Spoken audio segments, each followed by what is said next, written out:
केंद्रीय मंत्री किरण रिजिजू ने भारत अमेरिका ट्रेड डील को ऐतिहासिक बताया। रिजिजू ने कहा कि विपक्ष डील को लेकर देश में भ्रम फैलाने की कोशिश कर रहा है। इंडिया यूएस ट्रेड को लेकर के ये झूठ फैला रहे हैं, ये ठीक नहीं है। अभी मैंने सुना है कांग्रेस वालों ने कहा कि एग्रीकल्चर हमारा फार्मर्स को नुकसान होने जा रहा है। ऐसा झूठ नहीं फैलाना चाहिए।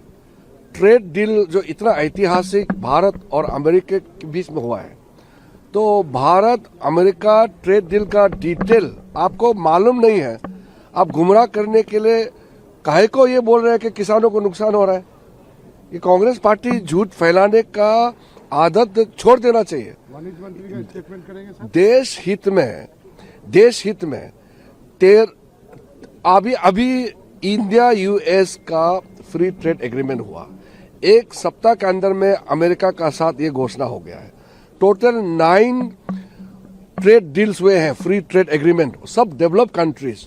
टोटल 39 कंट्रीज के साथ में ट्रेड एग्रीमेंट मोदी जी के नेतृत्व में भारत के साथ हुए हैं, सब डेवलप कंट्रीज हैं। अमेरिकी ट्रेड डील के पीछे पीएम मोदी के 2 धुरंधरों ने मोर्चा संभाले रखा, जिसमें से एक नाम है विदेश मंत्री एस जयशंकर का और दूसरा नाम है वाणिज्य मंत्री पीयूष गोयल का। एस जयशंकर लगातार अमेरिकी विदेश मंत्री मार्क रूबियो के टच में रहे, करीब हर महीने उनके साथ मुलाकात की। विदेश मंत्री एस जयशंकर अभी भी अमेरिका में ही हैं।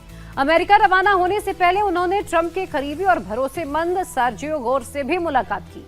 29 जनवरी को अमेरिकी राजदूत सर्जियो गोर से मीटिंग की थी, तो वहीं 25 जनवरी को अमेरिकी डेलीगेशन से नई दिल्ली में मुलाकात हुई। 13 जनवरी को अमेरिकी विदेश मंत्री रूबियो से फोन पर भी बात हुई थी। इससे पहले नवंबर 2025 में G7 के दौरान रूबियो से मुलाकात हुई थी। अक्टूबर 2025 में कुआलालंपुर में रूबियो जयशंकर की मीटिंग हुई थी। सितंबर 2025 में वॉशिंगटन में रूबियो के साथ बैठक भी की थी। यानी कि हर महीने अमेरिकी विदेश मंत्री से विदेश मंत्री एस जयशंकर की लगातार बातचीत होती रही, मीटिंग्स होती रही। भारत के पक्ष को अमेरिका के सामने उन्होंने बेहतरीन तरीके से रखा। तो वहीं पीयूष गोयल ने टफ नेगोशिएशन किया, जिसका नतीजा ये रहा कि 177 दिन के बाद ट्रंप को टैरिफ आखिरकार घटाना पड़ा। We have been buying oil from Venezuela for a long time. In fact, I have currently 4 or 5 ONGC people stationed there. And by the way, some of our refineries, there are different kinds of crude oil.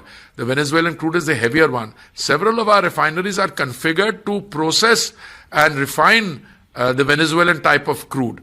And I can also share with you that we have already $1 billion, I think, stuck there in payment. So when the turmoil took place, so we welcome the normalization and the production of oil, not only because we'll be able to get our money back, but we will also be able to contribute to Venezuela's own development of that sector.